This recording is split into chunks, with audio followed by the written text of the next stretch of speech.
செம்மையாக இருக்குது பீச்சு. பல நாட்கள் கழித்து இந்த மாதிரி ஒரு அழகான இடத்துக்கு வந்திருக்கோம். It is Besant Nagar. So காலையில் 5 o'clock எழுந்து கிளம்பி இங்கே வந்தோம். காலையிலேயே மழை. ஸோ இப்போ பார்த்தீங்கன்னா இடம் செம்மையாக இருக்குது.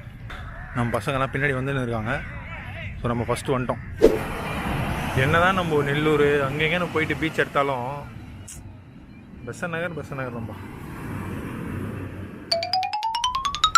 இப்போ கைஸ் இப்போ வந்து நம்ம பசங்களாம் வந்துட்டாங்க. என்ன பண்ணிட்டு வந்துருக்காங்க, ஒரு எச்சத்தனமான வேலை.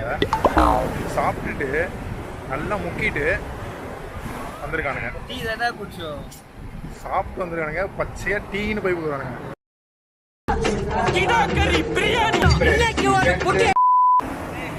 என்ன சாப்பிட்ட தம்பி? என்ன சாப்பிட்ட? டீ ஒரு சமோசாவா? ஏன்னா அவன் தம்பி எங்கள் இட்லி சாப்பிட்ட தோசை சாப்பிட்டேன்னு சொல்லிட்டான் எல்லாத்தையும். ஏய் இட்லிக்கு என்ன தொட்டு சாப்பிட்டீங்க?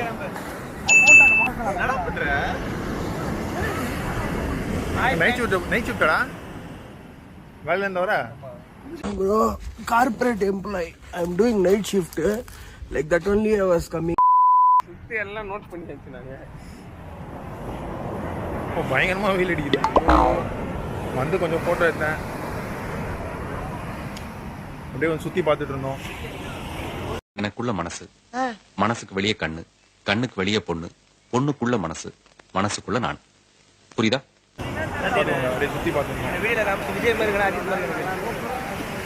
ஏய் நான் எல்லாத்தையும் கேட்டுருவேன். அப்புறம் தங்காதுரை ஒரு அளவுக்கு மேல பண்ண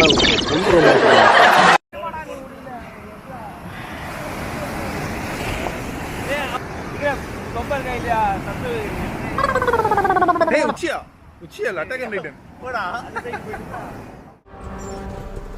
18 வயசு கீழே உள்ளவங்க, இதயம் பலவீனமானவங்க, பிரெக்னென்ட் லேடிஸ் இந்த ஃபைட்டை பார்க்காதீங்க. அலப்பற சாடிங் பிரான்.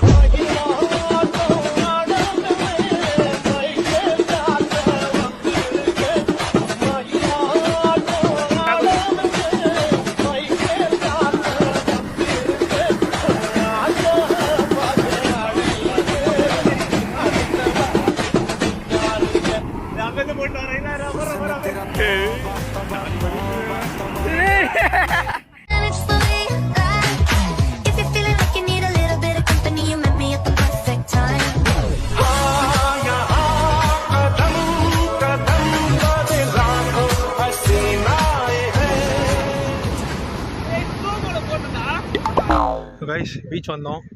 பெசன்ட் நகர் பீச்சில் வந்து இப்போ என்ன பண்ண போகிறோம்? கடையும் இல்லை, காலையில் வந்துடும், என்ன பண்ணுறது அப்படின்னு இந்த கேள்வியெலாம் உங்ககிட்ட இருக்கும். ஸோ அப்படி இருக்கும்போது நீங்கள் ஃப்ரெண்ட்ஸாக வந்தீங்கன்னா என்ன பண்ணலான்றதை இந்த வீடியோ பார்த்து தெரிஞ்சுக்கோங்க. நீங்கள் வந்து ரீல்ஸ் பண்ணலாம், தண்ணியில் விளையாடலாம், ஓடலாம், ஆடலாம், இது எல்லாமே பைத்தியம் மாதிரி பண்ணிகிட்டு இருக்கலாம். இண்டிபெண்டன்ஸ் டே ஏதோ ஸ்பெஷலாக இருக்கும் அப்படின்னு பார்த்தேன். எதுவும் இல்லை, எல்லாமே நார்மலாக தான் இருக்குது. ஆமாம், இதெல்லாம் யார் கொண்டாட போகிறா? உண்மையான ஃப்ரீடமாக இருந்தால் பரவாயில்ல. அந்த கிளாஸை கொஞ்சம் கொடுங்க. எதுக்கு? இல்லை ஓங்கிய மண்டையில் அடிச்சிட்டிங்க. யார்கிட்ட பவரோ யார்கிட்ட பணமும் இருக்கோ அவங்களுக்கு தான், அவங்ககிட்ட தான் இருக்குது உண்மையான ஃப்ரீடம். சரி, ஓகே, கிளம்பலாம். அடுத்த ஒரு வீடியோவில் பார்க்கலாம். Bye bye.